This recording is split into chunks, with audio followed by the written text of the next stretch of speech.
Bueno, pues tengo el mucho gusto de dar mi testimonio agradecido en el 50 aniversario. Dentro de pocos días se cumple el 50 aniversario del fallecimiento y de la marcha de nuestra querida amiga, de mi querida amiga Montse Grases, al cielo.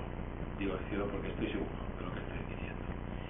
Y digo amigo porque he tenido la fortuna, o la coincidencia, de poder testificar por partida doble el proceso de su beatificación.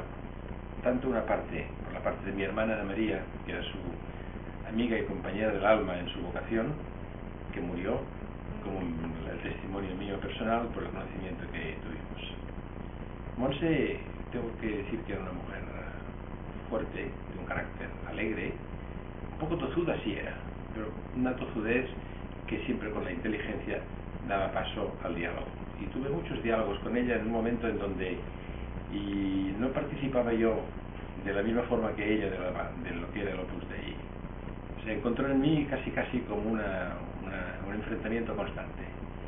Pero ella, con su forma de ser, con su paciencia, con su sonrisa, con su carácter fuerte, logró pararme y siempre me decía: todo esto que me estás diciendo lo comprendo y lo escucho, pero ¿por qué no te lo miras desde otro punto de vista? Quizá lo veas mejor.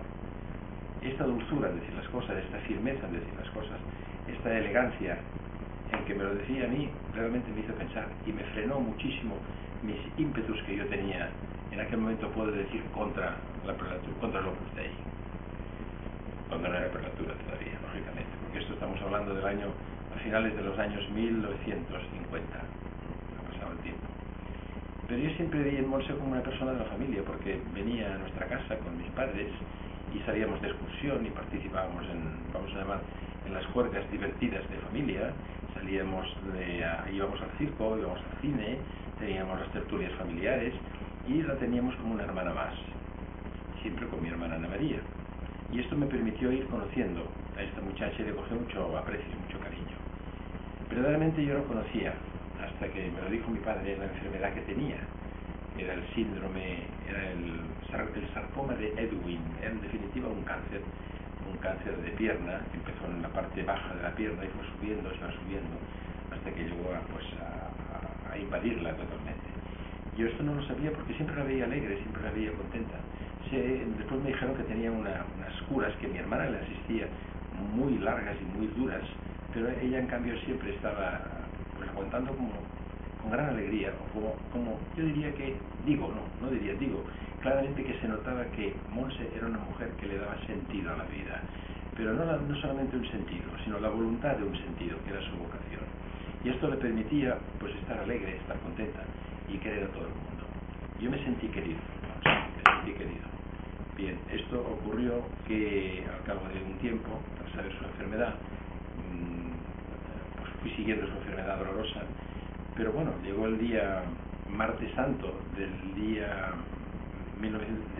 mes de marzo de 1959 y yo decidí ir a despedirme a su casa porque sabía que estaba en la cama y que estaba ya en sus últimos momentos, y decidí ir a despedirme, quizá por amistad, por agradecimiento, por este atractivo que tenía, de que al estar con ella me sentía tranquilo y recibía cariño. Me acuerdo que fui a su casa de la calle París y me recibió su madre, me hizo entrar a la habitación donde ella estaba postrada en la cama, y cuando me vio se sonrió con aquella sonrisa que tenía, que yo digo siempre que le salía el sol en su corazón. Siempre se sonreía y me dijo: hola Jordi, ¿cómo estás? Siéntate aquí. Yo me senté un poco lejos porque estaba enferma y le dije: ¿cómo estás tú? Qué pregunta, ¿verdad? Preguntarle a una moribunda cómo estás. Pero le hice esta pregunta como de una forma espontánea pero también inconsciente. Y ella me dice: pues ya ves, solo tengo esto, la pierna. Yo pensaba, bueno, bien, ¿y qué le digo? Pues nada, ella inició la conversación, se interesó muchísimo por mis cosas. Me habló de cómo estaba mi familia, cómo estaban las excursiones, cómo iba mi trabajo. Solo se ocupó de mí. Yo no supe decirle muchas cosas más, solo que le contestaba. Total, que llegó el momento que tampoco podía estar mucho rato allí y tuve que despedirme. Fue mi última despedida. Yo sabía que era la última despedida, que no nos veríamos más. Y me acuerdo que esta despedida fue al estilo montañero.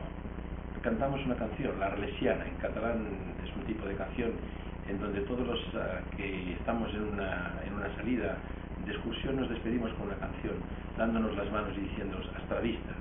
Y así me despedí de Monse.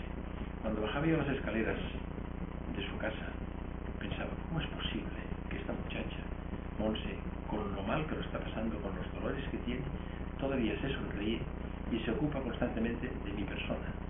Esto realmente me dejó sobrecogido. Esto influyó mucho en mi vida, porque después de todo esto tuve la oportunidad de conocer al fundador de Opus Dei y bueno, yo creo que mi vida cambió totalmente.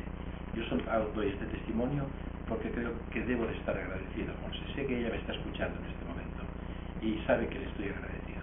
Y siempre cuento con ella como ella también cuenta conmigo. Pues nada más. Espero que esto salga bien.